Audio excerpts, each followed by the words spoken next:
Hello everyone. तो कैसे हैं आप लोग। तो आज हम लेकर आए हैं क्लास 10 फिजिक्स का chapter number 1 light reflection and reflection का लेक्चर नंबर 3। इस लेक्चर में हम पढ़ने वाले हैं आज मिरर और उसके टाइप्स के बारे में।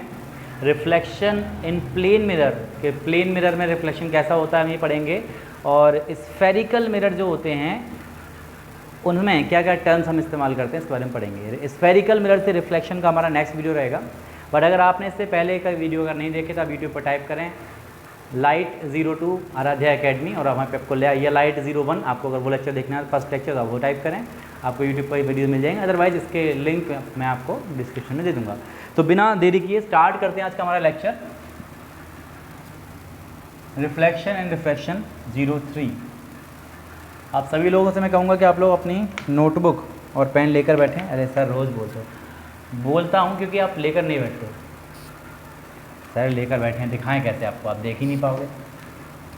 चलिए मैं मान ले रहा हूँ आप लेकर बैठे हैं। तो स्टार्ट करते हैं आपका हमारा first topic. Very first topic is what is a mirror. Mirror होता क्या है। हमने पिछले लेक्चर में स्टडी किया था, आपको याद होगा, रेगुलर रिफ्लेक्शन और इरेगुलर रिफ्लेक्शन। याद होगा आपको, हमने वहाँ स्टडी किया था कि रेगुलर रिफ्लेक्शन होता है स्मूथ सरफेस से, एकदम smooth surface like a mirror. अरे आप सब जानते होंगे, आपके घर में मिरर हो, देखा होगा, सुबह सुबह अपना सुंदर सा चेहरा आप उसमें देखते हो, सुंदर सा देखते हैं। आज आपका भ्रम टूटेगा। अरे सर भ्रम नहीं है, देखते चलो। हमारे पास जो मिरर होता है क्या होता है, मिरर बेसिकली एक ग्लास स्लैब होता है, कांच का एक टुकड़ा होता है, कांच की एक लेयर होती है, ट्रांसपेरेंट होती है पहले तो शुरुआत में, लेकिन उसके पीछे हम लोग एक रिफ्लेक्टर लगाते हैं। रिफ्लेक्टर एक मेटल लगाते हैं। जनरली जो सबसे अच्छा रिफ्लेक्टर मेटल होता है वो सिल्वर होता है। Silver is the best example of reflector metal.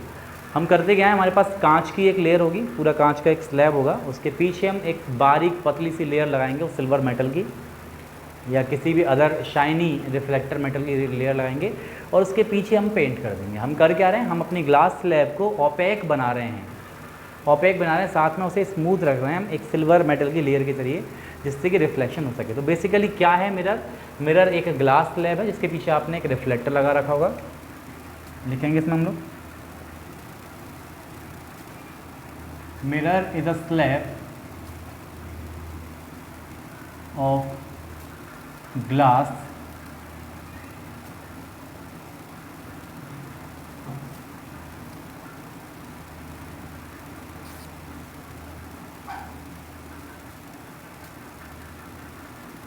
with one side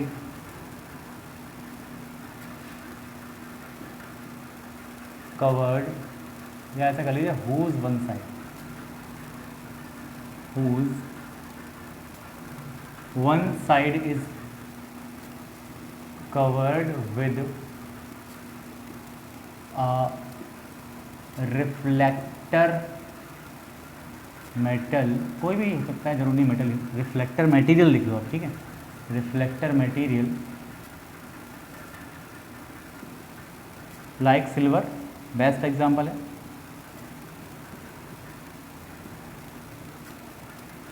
और उसके ऊपर से आप उसे पेंट कर देंगे ताकि वो ये रिफ्लेक्टर हमारा प्रॉपर उस पर चिपक जाए। तो मिरर क्या है, सिंपली एक ऐसा हमारे पास इक्विपमेंट है, आप कह लीजिए इंस्ट्रूमेंट है, जो इस्तेमाल किया जा रहा है लाइट के रिफ्लेक्शन को कराने में। कैसा रिफ्लेक्शन कराने में, तो आप इसमें समझ ही चुके हैं अब तक पिछले टॉपिक को देखकर कि आप लोग इसमें कराते हैं रेगुलर रिफ्लेक्शन। तो मिरर के टाइप्स की हम बात करें, यहाँ लिख लेना types of mirror. Types of, छोटा सा टॉपिक है, इस पर ज़्यादा टाइम हम लोग नहीं दे रहे। टाइप्स ऑफ मिरर, मिरर के टाइप कितने होते हैं। तो जनरली जो हमारा मिरर होता है, वैसे तो आप कैसा भी टेढ़ा मेढ़ा शेप बना दीजिए, लेकिन जनरली जो हमारा मिरर होता है वो 2 टाइप्स का होता है। Mirror is of 2 types, 2 type का होता है। कौन से 2 टाइप होते हैं। पहला होता है plane mirror. Plane mirror, plane mirror एकदम ऐसा फ्लैट मिरर होगा इस तरह से। एक तरफ आप इस पर सिल्वर मेटल की पॉलिश कर देंगे, पीछे से पेंट, ये कोई भी पॉलिश आप कर सकते हैं, कोई पेंट लगा सकते हैं। इस साइड से आप देखेंगे, देखो ये साइड जो होती है इसको हम बोलते हैं पॉलिश्ड सरफेस। क्या बोलते हैं इसको हम लोग, ये है पॉलिश्ड सरफेस। जिधर आपने रिफ्लेक्टर लगाया है वो पॉलिश सरफेस होती है, और जिधर आप अपना सुंदर सा प्यारा सा मुखड़ा देखते हैं ये होती है reflecting surface. This is reflecting surface, polished surface and reflecting. Reflection किधर हो रहा है? इधर हो रहा है, लाइट रे आएगी इससे टकरा कर वापस चली जाएगी, रिफ्लेक्टिंग सरफेस। दूसरा कौन सा मिरर होता है? दूसरा होता है स्फेरिकल मिरर, ये एकदम स्ट्रेट है। दूसरा होता है स्फेरिकल मिरर। ये सर तुमको पहले ही मालूम पड़ गया था, आपने टॉपिक में लिखा था प्लेन मिरर, स्फेरिकल मिरर। हाँ ठीक है, आप समझदार हो, मानता हूँ। Spherical mirror, spherical mirror. Spherical mirror कैसा होता है? जो आपको ये स्ट्रेट है ना, वो स्ट्रेट नहीं होता, वो हल्का सा कर्व में होता है, ऐसे घुमा हुआ होता है। तो अब इसमें देखो दो कंडीशन आ सकती हैं कि या तो ये जो उभरी हुई सरफेस है, ये जो बल्ज सरफेस है, उभरी हुई सरफेस है, या तो आप इधर पॉलिश कर दीजिए तो रिफ्लेक्टिंग सरफेस इधर हो जाएगी, या फिर आप इस तरफ से पॉलिश करेंगे तो रिफ्लेक्टिंग सरफेस इधर हो जाएगी।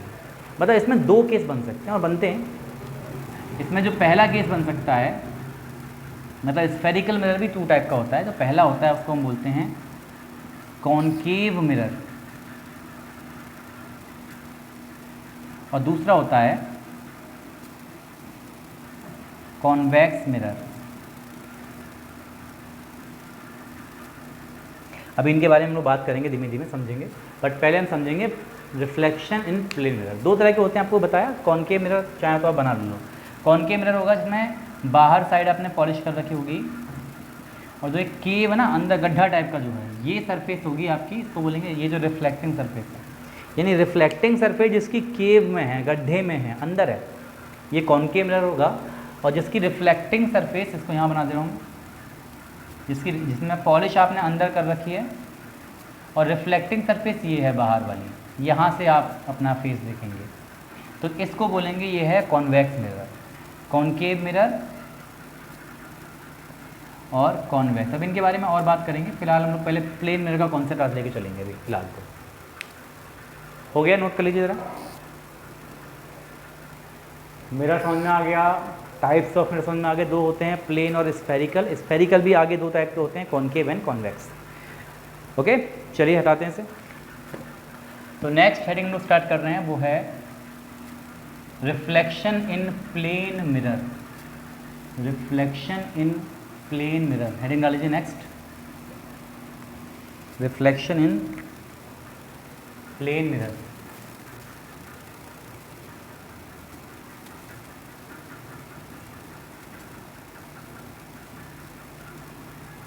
Reflection in plane mirror, plane mirror.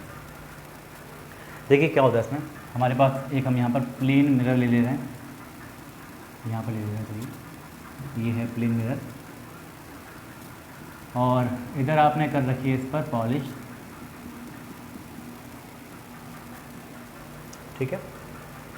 अच्छा, पहले रिफ्लेक्शन इन प्लेन मिरर में ये लिख लें हम थोड़ा, कि कभी डिफाइन करने को आ जाए कि what is a plane mirror. Generally exam में नहीं आता, बट आपसे कोई पूछ ले कभी कहीं पर, तो आप जवाब दे सकोगे कि भाई प्लेन मिरर होता क्या है। तो पहले थोड़ा सा इसके बारे में लिख लेते हैं, देखेंगे आप इसमें। अब plane mirror is a mirror whose, अब ये वाली बात आपको अभी समझ में नहीं आएगी जो मैं लिख रहा हूँ, बस डेफिनेशन फिलहाल के लिए याद कर लीजिए।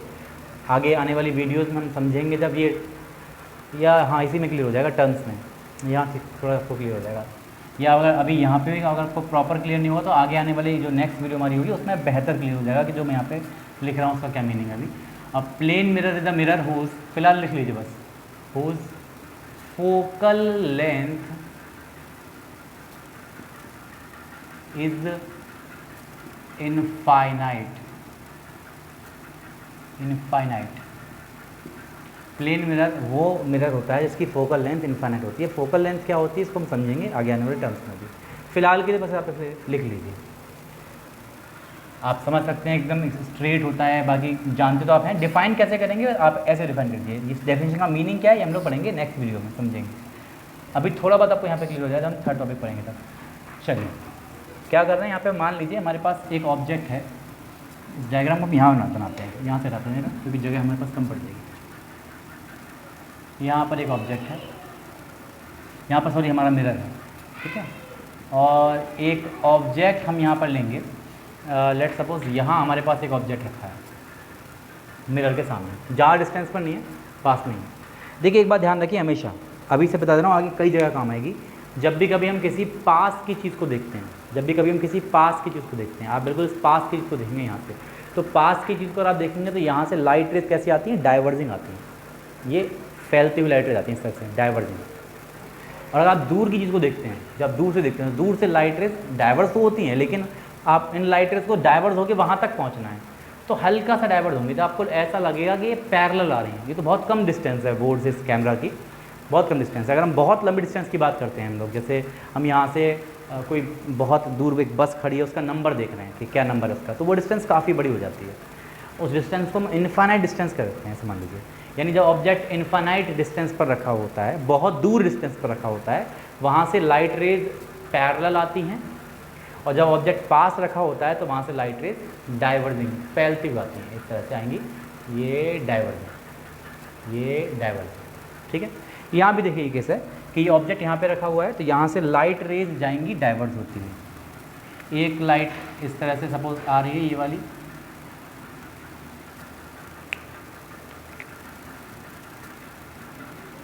एक लाइट इधर आ रही है, स्ट्रेट लाइन क्यों नहीं आ रही हुई, एक लाइट ये गई, लाइट रे बहुत सारी जाती हैं वैसे तो, हम यहाँ पे सिर्फ दो से समझने की कोशिश करेंगे, दो से कैसे बनेगा, और एक लाइट रे आपने ये डाली है, ठीक है। ज़रा समझिए यहाँ पे इस जगह पर जहाँ पर ये लाइट आके टकरा रही है, इस जगह पर नॉर्मल कैसा बनेगा, ये बनेगा नॉर्मल, ध्यान से देखिए ज़रा, इस जगह पर नॉर्मल कैसा बनेगा, ये बनेगा नॉर्मल। समझना ध्यान से, लॉज ऑफ रिफ्लेक्शन में आपने पढ़ा था कि जो इंसिडेंट एंगल होता है, एंगल ऑफ इंसिडेंस यहाँ पे छोटा सा बन रहा है, यहाँ एंगल ऑफ इंसिडेंस थोड़ा सा बड़ा बन रहा है, angle of incidence angle of reflection के बराबर होता है। ये जो लाइट रे है, ये लाइट रे यहाँ ऐसे करके आई, इससे टकराई, अब ये रिफ्लेक्ट होगी, तो कितने एंगल पर रिफ्लेक्ट होगी, जितने एंगल पर ये आई थी, यानी इसका रिफ्लेक्शन होगा इस तरह से। आप इसे स्केल से बनाएंगे तो बहुत अच्छा बनेगा, मैं फिलहाल ऐसे बना रहा हूँ, I don't have so much large scale की मैं से बोर्ड बना सकूँ। आपके पास कॉपी के लायक तो होगा, तो आप स्केल से बनाइए इसे। यहाँ पर जो एंगल ऑफ इंसिडेंस है वो बड़ा बन रहा है, तो इसका एंगल ऑफ रिफ्लेक्शन भी बड़ा बनेगा, ऐसे। समझो बात को, ये लाइट इस तरह से आई तो छोटे से एंगल ऑफ इंसिडेंस पे थी, तो इसका एंगल ऑफ रिफ्लेक्शन भी छोटा होगा। ये बड़े एंगल ऑफ इंसिडेंस पे है तो इसका एंगल ऑफ रिफ्लेक्शन भी बड़ा होगा। क्लियर है वाली बात। तो ये लाइट इस तरह से जा रही है, देखो। अब मान लीजिए यहाँ पे आपकी आँख है, दिस इज़ योर आई। क्या बना रहे हैं सर, आई है क्या? अब हमारी ड्राइंग इतनी अच्छी नहीं, हम क्या करें? एक ज़माना था जब हमारी ड्राइंग बहुत अच्छी हुआ करती थी। कौन से ज़माने के सर आप? अरे बहुत उम्र है मेरी। ये आपकी आई आँख। अब आप यहाँ से इन रेज़ को देख रहे हैं। देखो समझो बात को, आपके पास दो लाइट रेज, हम पीछे भी इसको स्टडी कर चुके हैं, दो लाइट रेज अगर स्ट्रेट ऐसे करके डाइवर्स होती हुई आ रही है, फैलती हुई आ रही है। अरे मैं यहाँ पे खड़ा हूँ, मेरे पास दो लाइट रेज ही आ रही हैं, एक ये आ रही है, एक ये आ रही है। यहाँ से स्टार्ट हो रही है मान लीजिए, और ये ऐसे करके मेरी तरफ, ऐसे समझिए, ऐसे मेरी तरफ फैलती हुई आ रही है। ये आ रही है ऐसे फैलती हुई, ये फैलती हुई, पहले यहाँ पे ऐसी थी और ये ऐसे आगे भी बढ़ रही हैं, और ये आगे भी बढ़ रही हैं, और उनके बीच की डिस्टेंस भी बढ़ती जा रही है। ये ऐसे करके आ रही हैं। तो जब मेरी आंखों पर इस तरह से आएंगी ये रेस, ऐसे करके फैलती हुई, ऐसे मानो इस तरह सामने से ये फैलती हुई आएंगे, तो मुझे ऐसा लगेगा कि ये पीछे किसी एक पॉइंट से आ रही हैं। अरे यहाँ पर ये रेज इस तरह से आ रही हैं, तो ऐसा लगेगा कि ये पीछे, भाई आपके ये दोनों आगे जाके कहीं काटेंगी नहीं। रिफ्लेक्शन के बाद लाइट रेज आगे जाके कहीं काटेंगी नहीं, तो हमारी जो आँखें हैं उनको ऐसा लगेगा कि ये पीछे किसी एक पॉइंट से होकर आ रही होंगी। इनको ज़रा पीछे बढ़ाइए, हमारी आंखों को ऐसा फील होगा कि ये पीछे किसी एक पॉइंट से होकर आ रही है। जिस पॉइंट से होकर आती हुई हमें फील होगी, वहाँ बनेगी हमारी इसकी इमेज। ऑब्जेक्ट यहाँ है, इमेज यहाँ बन रही है। ये क्या है? ये ऑब्जेक्ट था, ये क्या है, ये इमेज, ऑब्जेक्ट इमेज। ये लाइट रेज इस तरह से गई थी और टकराने के बाद ये इस तरह से यहाँ से वापस आ गई। डाइवर्जिंग लाइट रेज थी, आपने इनको पीछे ज़बरदस्ती मिलाया है। एक्चुअली आपकी आंखों को ऐसा फील हो रहा है कि ये पीछे किसी एक पॉइंट से होकर आ रही हैं, लेकिन सच में बताओ क्या वास्तव में लाइट रेज यहाँ से आ रही है? अरे लाइट तो यहाँ से आ रही थी ना, मतलब ये आपको फील हुआ है, ऐसा आपको आभास हो रहा है कि लाइट रेज इस पॉइंट से आ रही हैं, तो ये इमेज बन रही है वो रियल नहीं है, आपका आभास है, आपकी आभासी इमेज है, इस ऑब्जेक्ट की रियल इमेज नहीं है ये इस ऑब्जेक्ट की वर्चुअल इमेज है। अच्छा, ये होती है वर्चुअल इमेज। हाँ जी, आपको बताया था जब वर्चुअल इमेज हमने स्टडी की थी, सेकंड लेक्चर में सबसे पहला टॉपिक हमारा यही था, real image and virtual image.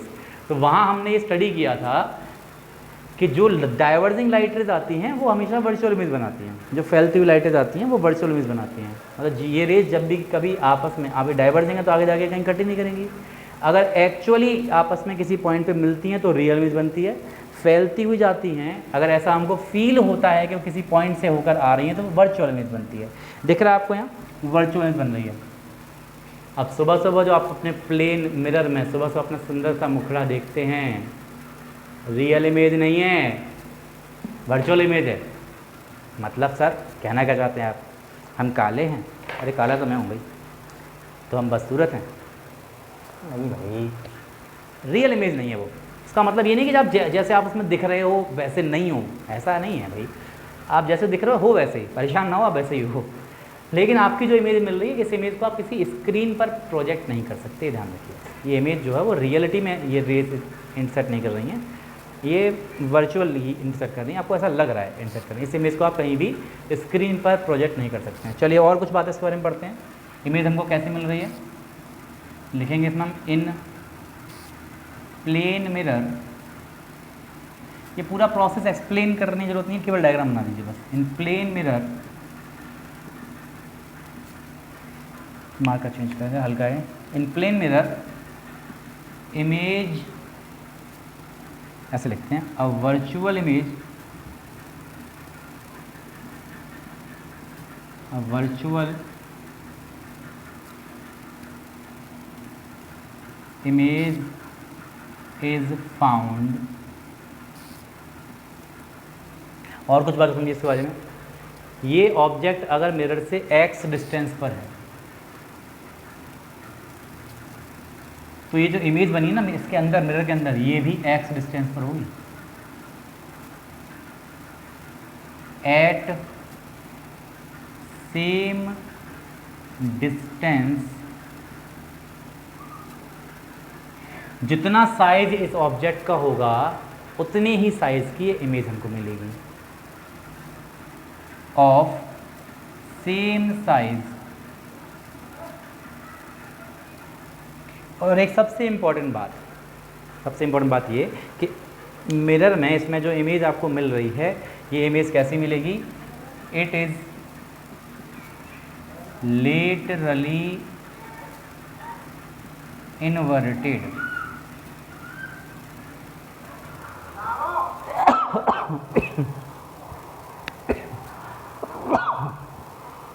Sorry, लगता है मुझे सर्दी हो गई है।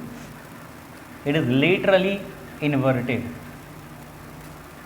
लेटरली इन्वर्टेड का क्या मतलब है? अरे आपने कई बार देखा होगा ना, वो एम्बुलेंस जो होती है उसके आगे एम्बुलेंस उल्टा लिखा होता है। कारण क्या है? एम्बुलेंस, ये पीछे एम्बुलेंस चल रही है, मैं एम्बुलेंस चला रहा हूँ, मेरे आगे एम्बुलेंस उल्टा लिखा हुआ है।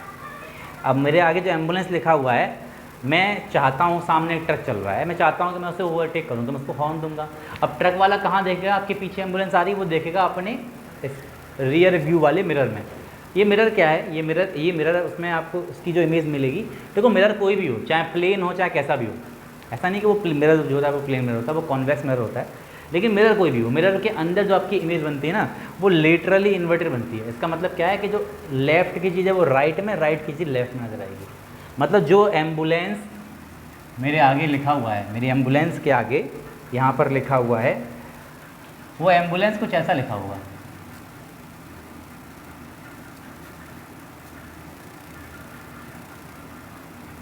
यहाँ से लिखा उल्टा लिखा है।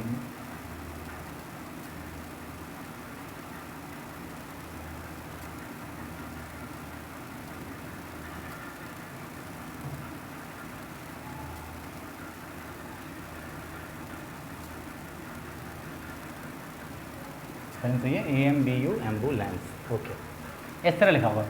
तो जब आगे वो उल्टा लिखा हुआ है तो जो मिरर में साइड में जो सामने ट्रक है या कोई भी व्हीकल है वो अपने रियर व्यू मिरर में देखेगा तो उसको ये चीज़ उल्टे का उल्टा, लेफ़्ट की चीज़ राइट में, राइट की चीज़ लेफ्ट में उसको नज़र आएगी। इसको पूरे को घुमा के आप उल्टा कर दीजिए तो आपको ये ऐसा नज़र आएगा ना।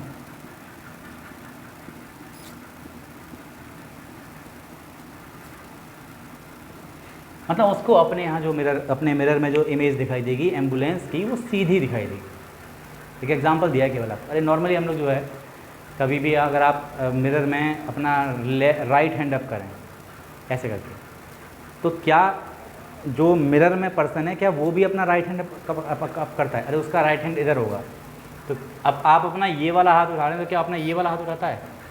आप ये उठा रहे हैं तो वो भी इधर वाला ही उठाएगा, मतलब वो अपना लेफ्ट उठाएगा। अरे यार, कुल मिला के चीज़ें आपको उल्टी नजर आती है मिरर में। लेफ्ट की चीज़ राइट में, राइट की चीज़ लेफ्ट में, इतना याद रखिए। अब मैं डायरेक्ट आपको इस तरह बिना किसी मिरर के कैसे एक्सप्लेन करूँगा। आई होप आपको ये समझ में आ गया होगा कि प्लेन मिरर में किस तरह से हमारा रिफ्लेक्शन होता है, किस तरह से हमें इमेज मिलती है। नोट कर लें आप इसे, ये चीज़ें याद रखें। इसमें जो इमेज मिल रही है वो वर्चुअल इमेज है, सेम डिस्टेंस में मिलती है। जितनी डिस्टेंस मिरर से ऑब्जेक्ट की है उतनी डिस्टेंस इमेज की होती है मिरर के अंदर। वर्चुअल इमेज होती है, सेम साइज़ की होती है और लेटरली इन्वर्टेड होती है, मतलब लेफ्ट की चीज़ राइट में, राइट की चीज़ लेफ्ट में नज़र आती है। नोट कर लें इसे जल्दी से। प्लेन मिरर के बारे में इतना ही है, हो गया। चलिए हम स्टडी करेंगे terms related to spherical mirror. ये इंपॉर्टेंट टॉपिक है और थोड़ा सा टाइम भी लेगा। Terms related to spherical mirror, spherical mirror से रिलेटेड टर्म्स। स्फेरिकल मिरर क्या होता है पहले इस बारे में थोड़ी सी बात कर लेते हैं। स्फेरिकल मिरर,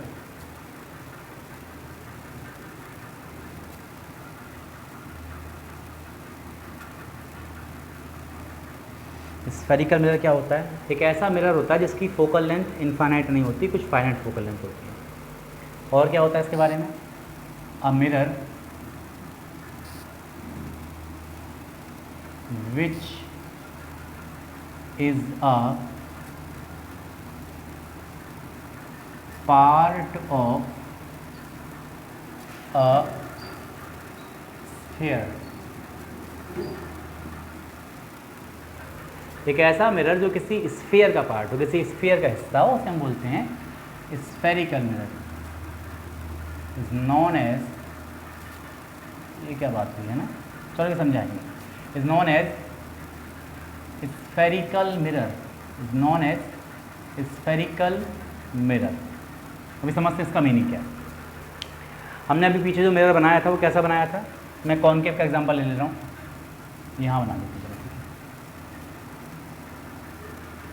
ऐसा बनाया, थोड़ा बड़ा बना देते हैं हल्का सा, ऐसा बनाया। आपने इधर बाहर की तरफ पॉलिश कर दी मान लीजिए,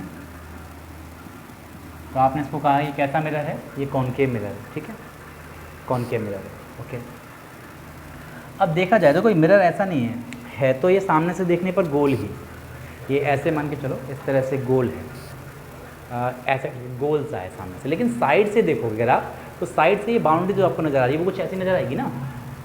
अरे सामने से एकदम एग्जैक्ट ऐसा गोल सा है, लेकिन साइड से देखोगे, ये साइड आपको साइड से नज़र आ रही है, ये साइड व्यू है इसका, फ्रंट व्यू उधर है, ये साइड व्यू है। समझ रहे हैं आप लोग? ठीक है, ओके। तो अब समझो ज़रा, ये जो मिरर है ये बेसिकली अगर मैं इसकी सारी बाउंड्रीज़ को कंप्लीट कर दूँ, ऐसे करके ऐसे करके ऐसे करके पूरे को मैं इसको कंप्लीट कर दूँ, तो क्या बनेगा? एक स्फीयर बन जाएगा। यहाँ देखिए, अभी मैं इसको अगर कंप्लीट करता हूँ, पूरे को कंप्लीट कर दूँ, तो मुझे एक स्फीयर मिलेगा ना। इसीलिए इसको बोल रहे हैं कि ये स्फेरिकल मिरर एक स्फीयर का पार्ट है, स्फीयर का पार्ट है स्फेरिकल मिरर। समझ में आ गया आपको? स्फेरिकल मिरर क्या है? किसी स्फीयर का हिस्सा होता है। ऐसे मान के चलिए पूरे एक बॉल थी कांच की, आपने उसको ऐसे करके खच खच खच खच खच खच खच खच खच खच खच खच काट दिया और काट के ये हिस्सा निकाल दिया, तो जो बचा आपके पास ये वाला हिस्सा, ये जो हिस्सा बचा, यही तो बचेगा आपके पास मिरर, ये जो बचा। अरे पूरा स्फीयर था, अंदर से हॉल होता, खोखला था। आपने इसको काट दिया, तो काट के जो बचेगा यही तो बचेगा, फिर आपने बाहर से या अंदर से उस पर पॉलिश करके उसे आपने स्फेरिकल मिरर बना लिया है। तो स्फेरिकल मिरर क्या है, एक ऐसा मिरर है जो किसी स्फीयर का पार्ट होता है। ठीक, लिख लीजिए। और बातें हम करेंगे इसमें। हम टर्म्स समझ रहे हैं कि स्फेरिकल मिरर से रिलेटेड टर्म्स कौन से होते हैं। चलिए देखिए, सबसे पहला टर्म, इस मिरर का बीच में एग्जैक्टली बीचों बीच एक पॉइंट होगा। ये मिरर है, ऐसे करके इसको यहाँ रखते हैं, ये मिरर है, तो इस मिरर का एग्जैक्टली बीच में एक पॉइंट होगा, बिल्कुल सेंटर में। अरे ये मान लीजिए मिरर है, इसके बीच में एग्जैक्टली कोई सेंटर पॉइंट होगा। इस सेंटर पॉइंट को हम बोलते हैं पोल ऑफ द मिरर। यहाँ पे मैं इनकी डेफिनेशन नोट करता जा रहा हूँ, आप लोग साथ साथ लिखते जाएं, मैं उसको मिटाता जाऊँगा। सबसे पहले डेफिनेशन लिखना है पोल। मैं ज़रा इसको चेक कर लूँ एक बार, ये हमारे कैमरे में आ रहा है कि नहीं आ रहा है। ओके, आ रहा है। Pole of the mirror, pole of the mirror क्या होता है, लिखेंगे it is the centre of the mirror, या ऐसे लिखिए centre point of the mirror. Mirror का exactly mid point, exactly centre point, उसको हम बोलते हैं कि वो मिरर का पोल है। जितनी भी डिस्टेंस आप मेज़र करेंगे इसमें आगे न्यूमेरिकल के लिए, वो सारी की सारी डिस्टेंस इसी पोल से नापी जाती है, इसी पोल से नापी जाती है डिस्टेंस। ठीक है, चलिए सेकंड पॉइंट समझते हैं। नेक्स्ट, ये तो पॉइंट 1 था हमारा। पॉइंट नंबर 2, ये लाइन विजिबल है पूरी? नहीं, पूरी लाइन विजिबल नहीं, मतलब मुझे थोड़ा सा लेफ्ट में लिखना पड़ेगा हल्का सा, और सॉरी राइट में। चलिए दूसरा पॉइंट समझिए। देखो, ये एक स्फीयर है, तो इस स्फीयर का कोई ना कोई सेंटर भी होगा, है ना। इस स्फीयर का कोई ना कोई सेंटर भी होगा। सेंटर को उसको हम रिप्रेजेंट कर रहे हैं सी से। ये इस सेंटर को हम बोलते हैं, it is centre of curvature. Centre of curvature क्या होता है? सेंटर ऑफ कर्वेचर उस स्फीयर का सेंटर होता है जिसका मिरर एक पार्ट है, जिस स्फीयर का मिरर एक पार्ट है। लिखेंगे the centre of that sphere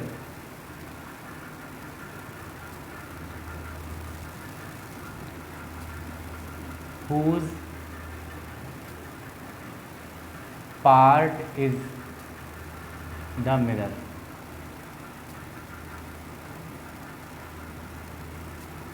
is called, या थोड़ा चलो ठीक है, सभी जन कौन आ रहा है,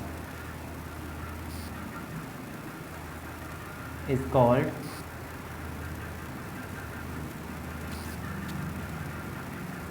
सेंटर ऑफ कर्वेचर। लिख लीजिए, ठीक है, centre of curvature, centre of curvature. समझ में आ रहा है? नोट कर लीजिए, मैं इसे इरेज कर रहा हूँ अभी। सेंटर ऑफ कर्वेचर, ठीक है। चलिए एक पॉइंट और लिख लेते हैं। अब अगर इस सेंटर ऑफ कर्वेचर और इस पॉइंट को मिलाती हुई एक लाइन हम ड्रॉ करते हैं, एक लाइन जो सेंटर से और इस पोल से होती हुई जा रही है, दिख रही है लाइन? इस लाइन को हम बोलते हैं प्रिंसिपल एक्सिस। ये नोटेशन आप याद रखना, सी पी ये सब स्टैंडर्ड हैं, यही होंगे आपकी बुक में भी। तीसरा जो पॉइंट है हमारे पास वो है, इसको बोलते हैं प्रिंसिपल एक्सिस। प्रिंसिपल एक्सिस ये क्या है? प्रिंसिपल एक्सिस लिखिए, प्रिंसिपल एक्सिस लिखिए, it is a line which is passing through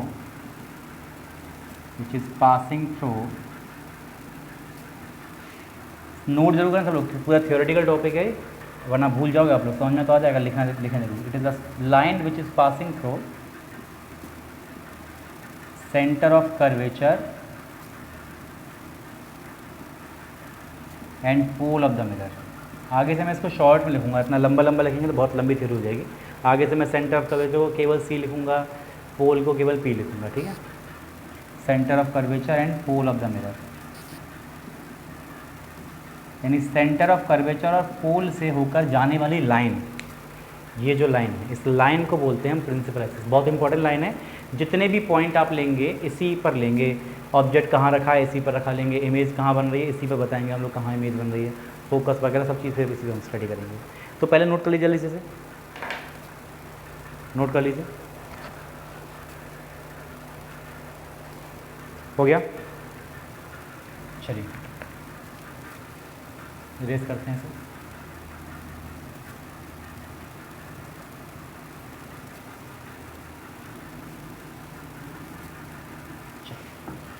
centre लिख लिया आपने। चलिए अब ज़रा देखिए ज़रा ध्यान से, इस सेंटर से पोल तक की डिस्टेंस, सेंटर से पोल तक की डिस्टेंस इस स्फीयर की रेडियस ही तो है। यहाँ से यहाँ तक की डिस्टेंस, यहाँ से यहाँ तक की डिस्टेंस रेडियस है ना। इस रेडियस को भी हम कुछ नाम देते हैं, इसे हम बोलते हैं radius of curvature, radius of curvature, radius of curvature लिखेंगे इसके बारे में। It is the radius of that sphere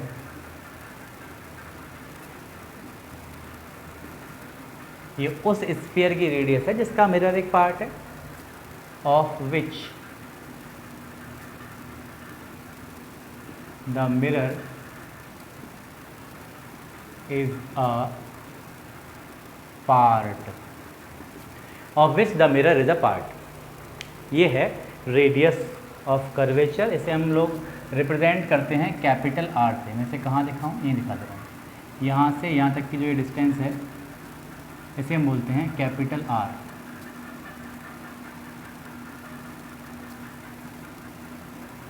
capital R radius of curvature, ठीक है। चलिए आगे बढ़ते हैं। नेक्स्ट पॉइंट आता है हमारा 5 नंबर पॉइंट, फोकस। फोकस समझो ध्यान से। देखिए फोकस के विषय में आप लोग कई तरह से डिफाइन किया जा सकता है, लेकिन समझो ध्यान से बेसिकली इसका मतलब क्या है। इसका मतलब ये है कि अगर हम इस मिरर में कभी भी कोई लाइट रे प्रिंसिपल एक्सिस के पैरेलल पास कराएं, एक लाइट रे जो प्रिंसिपल एक्सिस के पैरेलल पास करती है, मान लीजिए एक एग्जांपल लेके चलिए, तो ये लाइट रे इससे टकराने के बाद रिफ्लेक्ट होगी, रिफ्लेक्ट होकर ये लाइट रे जिस पॉइंट पर आकर मिलेगी, पैरेलल लाइट रे रिफ्लेक्शन के बाद जिस पॉइंट पे आके मिल रही है, इस पॉइंट को हम बोलते हैं फोकस। क्या कहते हैं इसे, फोकस कहते हैं। तो फोकस क्या है, फोकस वो पॉइंट है जिस पर अगर आपने कोई पैरेलल लाइट डाली है तो रिफ्लेक्शन के बाद वो प्रिंसिपल एक्सिस को जिस पॉइंट पे काटती है इस पॉइंट को हम बोलते हैं फोकस। चलिए देखिए इस बारे में। The point on principal axis, principal axis पर मौजूद वो पॉइंट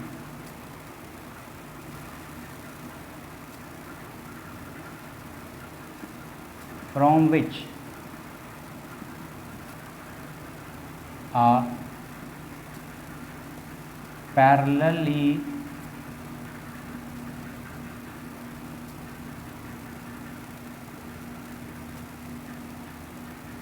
projected light ray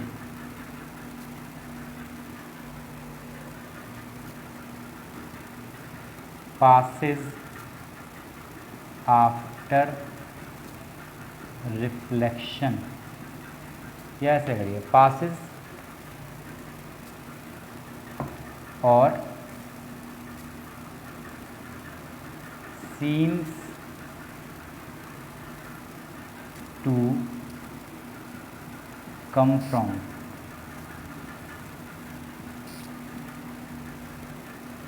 और सीम, इसका मीनिंग क्या भी समझ में आ जाएगा जब हम लोग कॉनकेव के बाद हम कॉन्वेक्स की बात करें तो समझ में आएगा। फिलहाल आप लोग पासेज वाली बात समझ लीजिए।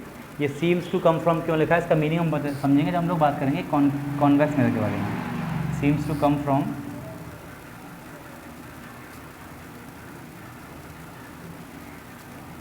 Is called focus. तो फोकस क्या है, वो पॉइंट है जब आपको एक लाइट रे डालते हैं इस पर, तो इससे टकरा कर ये जिस पॉइंट से होकर क्रॉस करेगी इसको फोकस बोलेंगे। अरे आप समझो, ऐसे मान लो एक लाइट रे आपने ऐसे डाल दी, एक और डाल दी, ऐसे करके एक और डाल दी, बहुत सारी लाइटें आपने डाल दी। तो सारी की सारी लाइटें जो आपने एकदम पैरेलल डाली हैं प्रिंसिपल एक्सिस के, तो ये सारी लाइट रे को इस तरह आके मिला देगा। देखो ध्यान से देखो, पैरेलल लाइट रेज आ रही थी, इन सबको इसने कन्वर्ट कर दिया, सबको यहाँ इस पॉइंट पर आके मिला दिया। तो जिस पॉइंट पे आके इस लाइट को मिला रहा है ना, इस पॉइंट को बोलते हैं फोकस। अब थोड़ा फील हुआ, सारी लाइट आ रही है, पैरेलल लाइट आ रही है, सबको कन्वर्ट रिफ्लेक्ट करके एक पॉइंट पे मिला दिया, एक पॉइंट पे लाके कन्वर्ट कर दिया है। तो इसे हम बोलते हैं कि ये हमारा कन्वर्जिंग मिरर है। इसे कन्वर्जिंग मिरर भी कहा जाता है। ऐसे हम कॉन्वेक्स को डाइवर्जिंग मिरर भी कहते हैं। उस पॉइंट को हम बोलते हैं वो पॉइंट जहाँ पर लाइट को कन्वर्ट कर रहा है, फोकस पॉइंट या फोकस। ठीक है, नोट करें जल्दी से, नोट करिए जल्दी, चेक करते हैं कैमरे में पूरा आ रहा है। ओके परफेक्ट, एकदम सही आ रहा है पूरा, ठीक। जल्दी से नोट करिए, हटाते हैं इसको, ठीक है। फोकस हो गया, अब आगे की बात करेंगे। आगे हमारा टॉपिक आता है focal length. What? Focal length. Focal length ये क्या है? पोल से एफ तक की डिस्टेंस, पोल से फोकस तक की जो डिस्टेंस है ना, ये कि कितनी डिस्टेंस पे उसने फोकस किया है, मिरर से कितनी डिस्टेंस पर फोकस किया, इसको बोलते हैं फोकस की डिस्टेंस या फोकल लेंथ। हम लिख लेंगे डायरेक्टली इसमें, the distance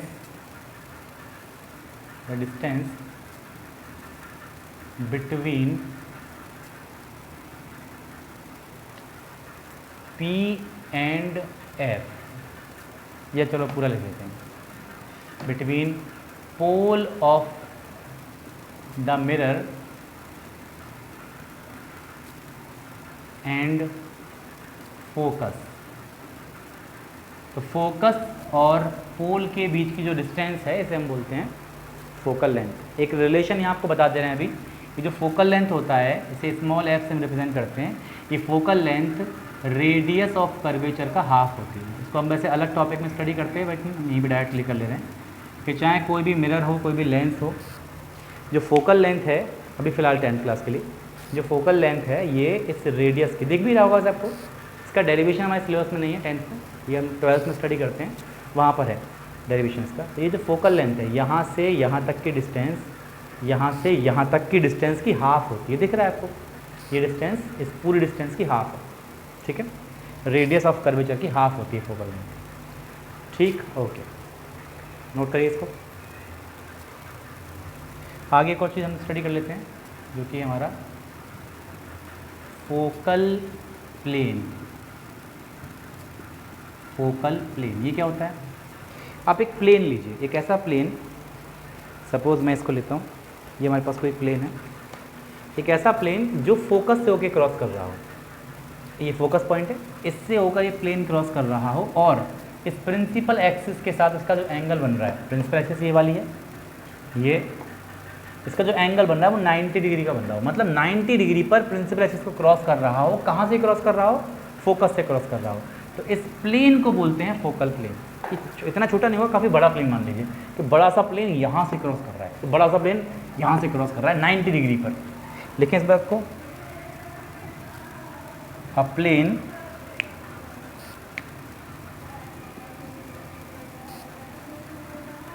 one minute,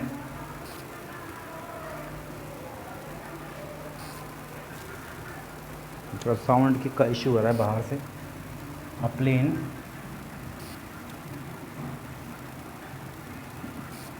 passing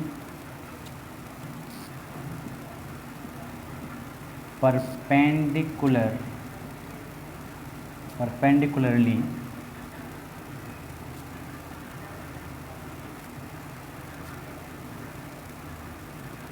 to the principal axis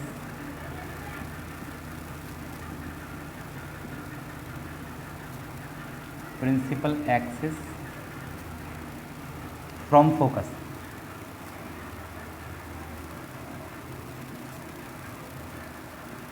focus से होता हुआ प्रिंसिपल एक्सिस के परपेंडिकुलर एक प्लेन अगर आप पास कराते हैं इज कॉल्ड फोकल प्लेन। तो उस प्लेन को हम बोलते हैं फोकल प्लेन। ठीक है, उस प्लेन को हम कहते हैं फोकल प्लेन। हो गया, नोट कर लीजिए जल्दी से। चलिए एक छोटा सा टॉपिक इसमें और रह गया, उसके बाद हमारा आज का लेक्चर यहीं पे होगा ख़त्म। नहीं, अभी एक टॉपिक और रह जाएगा उसके बाद, अभी थोड़ा टाइम लगेगा, छोटे सा टॉपिक और रह जाएगा उसके बाद ख़त्म करते हैं। तो अगला जो हमारा एक टॉपिक और है वो है अपर्चर। अपर्चर बोलते हैं इसको, अपर्चर भी बोलते हैं, कुछ लोग इसे अपर्चर बोलते हैं। It's a pronunciation of different tongue. Aperture क्या होता है, देखो समझो यहाँ पे बात को। यहाँ ये जो स्फीयर है, ये जो हमारे पास एक मिरर है, ये मिरर इस तरह से है, ये ऐसे करके है, आपको फिर से बता रहा हूँ, इस तरह से मिरर, इस तरह से। अब ये जो मिरर है इसको आप ऐसे करके ना नीचे रखो, ऐसे मानो इसे नीचे रखा आपने, it's a bowl like structure, you can feel this. ये मिरर जो इस तरह से है, इसको अगर आप नीचे रखते हो पूरा, तो एक बाउल लाइक स्ट्रक्चर है, पूरा का पूरा मिरर इस तरह से है। इसको ऐसे रखोगे तो बाउल लाइक स्ट्रक्चर है। तो ये बाउल की ऊपर जो एक बाउंड्री होगी ना, समझो ये बाउल है, अरे कोई कटोरा है तो कटोरे के ऊपर एक बाउंड्री होती है ना इस तरह से, तो ऐसी ही इसकी भी एक बाउंड्री होगी। उस बाउंड्री का अगर हम डायमीटर नापें, अरे ये बाउल है, इसकी ऊपर वाली बाउंड्री हुई, ये बाउंड्री है, ये बाउंड्री, इस बाउंड्री का अगर आप डायमीटर नापोगे, इस डायमीटर को बोलते हैं अपर्चर। यहाँ समझो ये मिरर इस तरह से था, इसको अगर आप यहाँ लगा के देखो, तो यहाँ लगाने पर यहाँ से यहाँ तक की जो डिस्टेंस, ये डिस्टेंस, इसे हम बोलते हैं, मान लो ये पॉइंट M है, ये पॉइंट M डैश है, तो M से लेके M डैश तक की जो डिस्टेंस है, इसे हम बोलते हैं ये है अपर्चर। ये वो पार्ट है मिरर का जहाँ से रिफ्लेक्शन हो रहा है। इसे हम दो तरह से डिफाइन कर सकते हैं कि मिरर का वो पार्ट जहाँ से रिफ्लेक्शन हो रहा है, मतलब एक्चुअली देखो यहाँ से लेके यहाँ तक हर जगह से रिफ्लेक्शन हो रहा होगा, इसके आगे थोड़ी होगा, मिरर यहीं तक है, इसके आगे मिरर है ही नहीं, तो वहाँ से कहाँ से रिफ्लेक्शन होगा। तो इसलिए इसको ऐसे डिफाइन करते हैं कि ये जो मिरर है इसका जो भी पेरीफेरी है, पेरीफेरी मतलब इसका घुमाव, जिसकी पेरीफेरी उसका डायमीटर, पेरीफेरी मतलब जो घुमाव के ऊपर बाउंड्री थी उसको पेरीफेरी कहेंगे हम। तो लिखेंगे इसमें आप द डायमीटर, मार्कर चेंज करें, the diameter of the periphery of the mirror. Mirror की जो पेरीफेरी होती है, मिरर की जो पेरीफेरी होती है, पेरीफेरी मतलब वही जो बताया आपको मैंने, जो बाउंड्री होती है इसकी, उसका डायमीटर। यहाँ भी समझो आप, ये पूरा मिरर इस तरह से होगा, तो उसकी यहाँ से लेके यहाँ तक की जो डिस्टेंस, ये डायमीटर ही तो हुआ सब मिरर का। इस पूरे स्फीयर का डायमीटर नहीं, केवल मिरर की बात कर रहे हैं। मिरर की पेरीफेरी का जो डायमीटर होता है, इसको हम बोलते हैं aperture of the mirror, is called aperture of the mirror.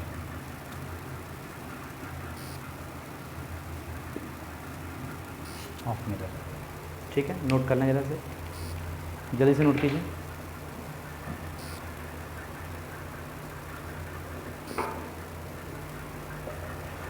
हो गया,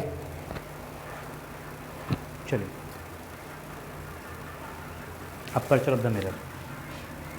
हम आगे चलते हैं, थोड़ा सा टॉपिक और रह गया, उसके बाद ये टॉपिक हमारा, चैप्टर हमारा खत्म हो जाएगा। आपने जैसे कॉनकेव मिरर को देखा कि ये कॉनकेव मिरर है, ऐसा ही हमारा कॉन्वेक्स मिरर भी होगा। तो कॉन्वेक्स मिरर कैसा होगा, बस इतना डिफरेंस होगा, यहाँ आपने बाहर से पॉलिश की है, वहाँ अंदर से पॉलिश करेंगे। तो एक छोटा सा, यहाँ जगह थोड़ी कम है, इसको इसलिए छोटा सा बना रहा हूँ कि एक छोटा सा हमने कॉनकेव मिरर बनाया इस तरह से। मैं पूरा इसको कंप्लीट नहीं करूँगा, सिर्फ दिखाऊंगा, आप समझ जाना, इसको हम पूरा कर सकते हैं इस तरह से, इसका पूरा हो जाएगा। आपने इसको इस तरह से लीजिए, चलो ऐसे पलट लेते हैं, ऐसे करें। बात वही है, आप इसे यहाँ से नहीं पॉलिश करेंगे, हाँ अंदर से पॉलिश कर रहे हैं। अंदर से पॉलिश करेंगे तो क्या होगा, इसकी रिफ्लेक्टिंग सरफेस ये वाली है। यहाँ देखो, यहाँ बाहर से पॉलिश थी तो रिफ्लेक्टिंग सरफेस अंदर वाली थी, गड्ढे वाली, केव वाली थी। केव मतलब गुफा, गड्ढा। यहाँ पर रिफ्लेक्टिंग सरफेस जो बाहर वाली है, उभरी हुई। तो समझो वही सारी कंडीशन है कि यहाँ पर ये प्रिंसिपल एक्सिस है, ये पोल है, डेफिनेशन सारी वही है। इसका सेंटर इधर आएगा ना, इसका सेंटर है, इसका फोकस भी इधर होगा। मिरर है, ठीक है, ध्यान रखें। अब मान लीजिए मैं इस पर एक लाइट रे पैरेलली प्रोजेक्ट कर रहा हूँ, तो जैसा इसमें हुआ था कि लाइट रे फोकस से होकर जाती है, वैसा यहाँ भी होगा। ये लाइट रे भी चाहेगी कि भैया जैसा इसको मिल रहा है वैसा मुझे भी मिले, मैं क्यों अलग रहूँ। अरे है तो दोनों एक ही बाप के बेटे, स्फेरिकल मिरर इनका बाप है, दोनों बेटे हैं। तो जैसा इसको मिल रहा है वैसा ये भी चाहेगा, लेकिन इसके साथ हो नहीं सकता ऐसा। प्रॉब्लम क्या है कि देखो ये मिरर है, मिरर के अंदर आपने एक रिफ्लेक्टर लगा रखा है, ओपेक मीडियम है, light can not be go through this mirror, इसको क्रॉस नहीं कर सकती लाइट। आपने रिफ्लेक्टर लगा रखा है, अब भले ये चाहता रहे कुछ भी, तो एक काम करते हैं, कॉम्प्रोमाइज़ कर लेते हैं, दोनों की बातों को ध्यान रखते हुए।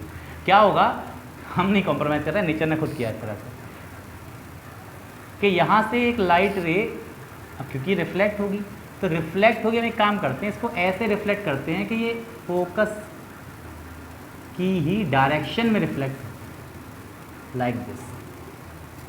देखो समझो ध्यान से, इसमें क्या हुआ है कि एक लाइट रे जो पैरेलल आई थी प्रिंसिपल एक्सिस के, पैरेलल आई थी, तो रिफ्लेक्शन के बाद फोकस की ही डायरेक्शन में रिफ्लेक्ट हो गई। अब अगर आप यहाँ से खड़े होकर देखो, यहाँ से खड़े होकर देखो तो आपको ऐसा ही तो लगेगा। यहाँ पे आपकी आंख बना दे, अगर मान लो सर बार बार गंदी सी आंख बनाओगे भाई, कोई बात नहीं, अब हम बना रहे हैं, कैसे बनेंगे तो भूल ही गए, ऐसे तो पिछली बार से भी ज़्यादा गंदी हो गई। ये आपकी आँख, यहाँ से आप देख रहे हैं कौन से हिसाब से आँख है, मान लो आप यहाँ से देख रहे हैं तो आपको ऐसा ही तो लगेगा कि फोकस से आ रही है लाइट है। इसीलिए हमने उसमें फोकस की डेफिनेशन में लिखा था which is seems to come from, मतलब ऐसा लगता है कि वो फोकस से होकर आ रही है। सीम्स टू कम फ्रॉम का मतलब ये हो गया, यहाँ तो फोकस से होकर जा रही थी, एग्जैक्टली एक्चुअली जा रही थी, यहाँ ऐसा फील होगा आपको कि फोकस से होकर आ रही है, क्योंकि एक्चुअली तो लाइट ये आई और ये चली गई। अब सोचिए ज़रा, आपने ऐसी ही 2-4 लाइट और डालनी, एक ये डाल दी, सबको पैरेलल डालते हैं, प्रिंसिपल एक्सिस के सब पैरेलल, तो ये भी सारी लाइट रिफ्लेक्ट होंगी। किधर रिफ्लेक्ट होंगी, लेकिन फोकस की ही डायरेक्शन में। ये इधर चली जाएगी, ये इधर चली जाएगी, ये इधर चली जाएगी। तो देखो ध्यान से क्या हुआ है यहाँ पर, हो क्या रहा है यहाँ, एक पैरेलल बीम ऑफ लाइट आया था, एक पैरेलल बीम ऑफ लाइट आया था और इस मिरर ने क्या किया, उसको फैला दिया। तो वो पैरेलल आया था, सब पैरेलल थे, ये सब पैरेलल थे, और इससे टकराने के बाद ये सब फैल गए, डाइवर्ज हो गए। इसलिए इस मिरर को, कौन से मिरर को, ये कौन सा मिरर है, ये मिरर है कॉन्वेक्स मिरर। कॉन्वेक्स मिरर को डाइवर्जिंग मिरर भी कहा जाता है, डाइवर्जिंग मिरर। जबकि कॉनकेव मिरर ने क्या किया, पैरेलल लाइट आई थी, उसको एक पॉइंट पे मिलाया, एक पॉइंट पे मिलाया। तो कॉनकेव मिरर को हम लोग कन्वर्जिंग मिरर भी कहते हैं, कॉनकेव मिरर को हम लोग कन्वर्जिंग मिरर भी कहते हैं, क्योंकि इसने लाइट को कन्वर्स किया। इसको डाइवर्जिंग मिरर भी कहते हैं क्योंकि इसने लाइट को डाइवर्स किया। तो this is all about today's lecture. I hope आपको सारी बातें क्लियर हो गई होंगी। अगर आपको जो भी बात समझ में नहीं आई तो कमेंट बॉक्स में लिखिए, मैं आपको उसका उत्तर दे दूँगा। Thank you so much for today.